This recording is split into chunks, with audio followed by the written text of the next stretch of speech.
Ambak, le parcours extraordinaire de l'enfant d'Adjamé qui arrive au sommet de l'État. Ambak, comme l'appellent les Ivoiriens, est un proche parmi les proches d'Alassane Ouattara. Le chef de l'État dira d'ailleurs de lui à maintes reprises qu'il est son fils. Né à Abidjan le 8 mars 1965, c'est d'abord le journalisme qui l'attire. À l'âge de 13 ans, Ahmed Bakayoko s'essaie à la plume en devenant rédacteur en chef du journal du Collège moderne d'Adjamé, commune du nord d'Abidjan, où il fait son enfance. Dans les années 1990, Ahmed Bakayoko se fait remarquer sur la scène politique ivoirienne. Il dirige d'importants mouvements scolaires et estudiantins, dont les GES PDCI, Jeunesse estudiantine et scolaire du PDCI. Avec ses camarades, il dénonce la crise politique qui fait suite à la mort du président Félix Houphouët-Boigny. Lorsque le vent du multipartisme commence à souffler sur la Côte d'Ivoire, Ahmed Bakayoko fonde le quotidien Patriote, un journal d'opposition appartenant au RDR, le Rassemblement des Républicains, parti d'Alassane Ouattara. Ahmed n'a que 25 ans. À 28 ans, Radio Nostalgie, la toute première radio commerciale privée du pays, lui fait appel. Il en devient le président directeur général avant de prendre les rênes de Nostalgie Afrique 7 ans plus tard. En 2003, alors qu'une grave crise secoue la Côte d'Ivoire, Ahmed Bakayoko accède pour la première fois au gouvernement. Un gouvernement d'union nationale dans lequel il représente le RDR en qualité de ministre des Nouvelles Technologies et de l'Information. À l'accession au pouvoir d'Alassane Ouattara en 2011, Ahmed Bakayoko hérite du ministère de l'Intérieur jusqu'en 2017. Cette année-là, le pays est secoué par un mouvement d'humeur des forces armées de Côte d'Ivoire d'alors. Il revient alors à Ahmed de rétablir l'ordre au sein de l'armée, de l'équiper et de mettre en application la loi de programmation militaire adoptée en 2016. Ahmed Bakayoko était un homme généreux. Il fera d'ailleurs du partage le slogan de la commune d'Abobo, bastion du RHDP, dont il devient le maire en 2018.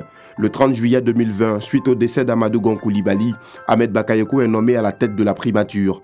En octobre 2020, suite aux violences nées de l'élection présidentielle, Ahmed Bakayoko initie avec l'opposition un dialogue politique devant aboutir à des compromis.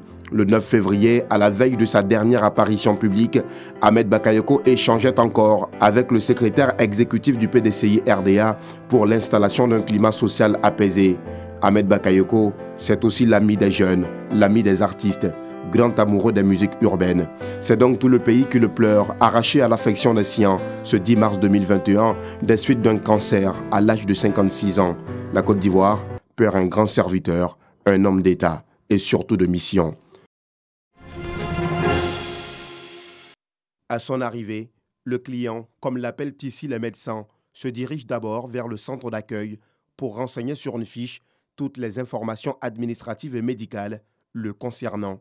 Cette étape passée, il se dirige vers cette cabine où l'attend le médecin en charge de lui injecter la dose de vaccin prescrite. Fini la vaccination, le client est enfermé dans une autre cabine, dite cabine d'observation.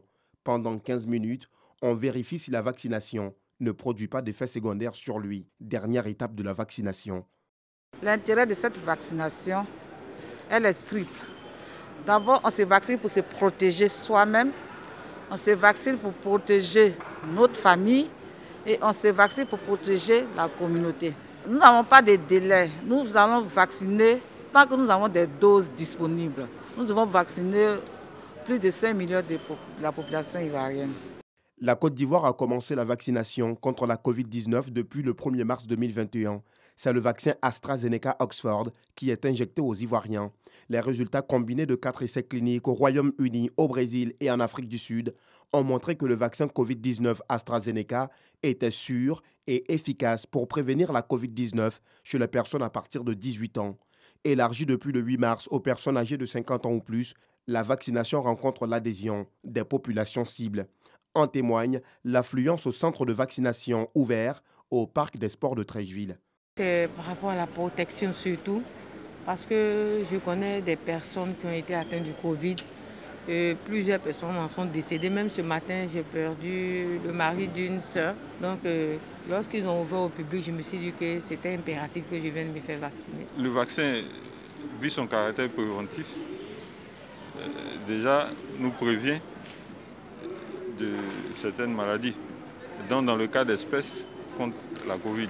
Plusieurs membres du gouvernement venus se faire vacciner lancent un appel à la mobilisation de tous pour freiner définitivement la propagation du virus en Côte d'Ivoire. Nous avons respecté tout le protocole parce qu'après la vaccination, on a observé 15 minutes de pause pour voir s'il n'y avait pas de réaction. En réalité, il n'y a que ça comme solution actuellement, que les uns et les autres donc, viennent se soumettre à la vaccination pour se protéger et protéger leur famille, protéger en fait leurs amis et tous ceux qui les environnent. C'est sérieux. La maladie a gagné du terrain. Aujourd'hui, nous avons un vaccin. Nous devons tous venir nous faire vacciner, nous protéger, protéger nos familles et protéger notre pays. Depuis le 8 et 9 mars dernier, l'Institut national d'hygiène publique ainsi que ses antennes d'Abobo, de Yopougon et de Trècheville, sans oublier l'hôpital militaire d'Abidjan et les casernes pour les forces de défense sont pour l'heure les seuls lieux de vaccination. Dans un communiqué, le ministère de la Santé et de l'Hygiène publique annonce que des sites seront ouverts dans les districts sanitaires d'Abidjan pour l'ensemble des cibles mentionnées, que sont le personnel de santé, les forces de défense et de sécurité, les membres du gouvernement, les enseignants et les personnes âgées de 50 ans ou plus. Pour rappel, la vaccination contre la COVID-19 est gratuite et volontaire.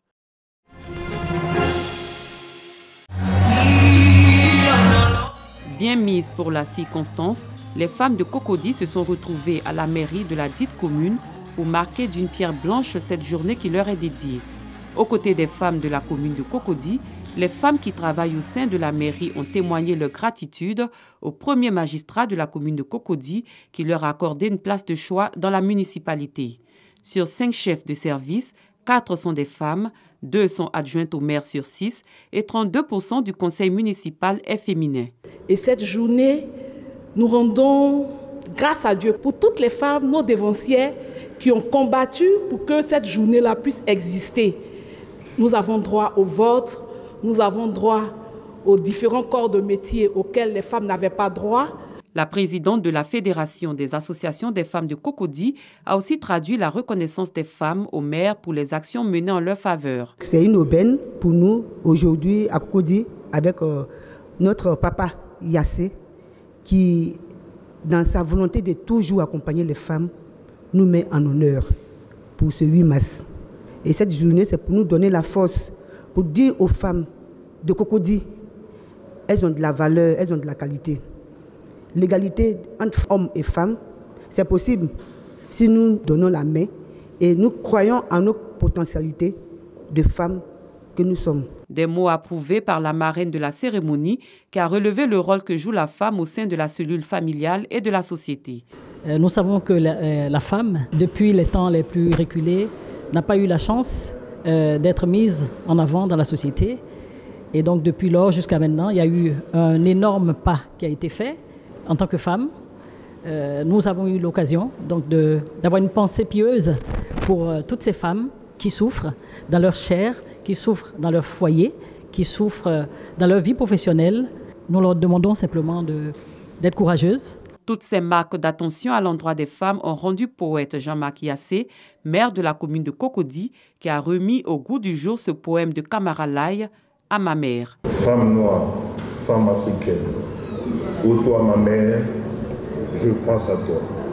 Lorsque vous regardez dans une société, c'est les femmes qui font tout. Mais nous ne leur avons pas encore donné leur rôle principal et nous ne les avons pas correctement accompagnés.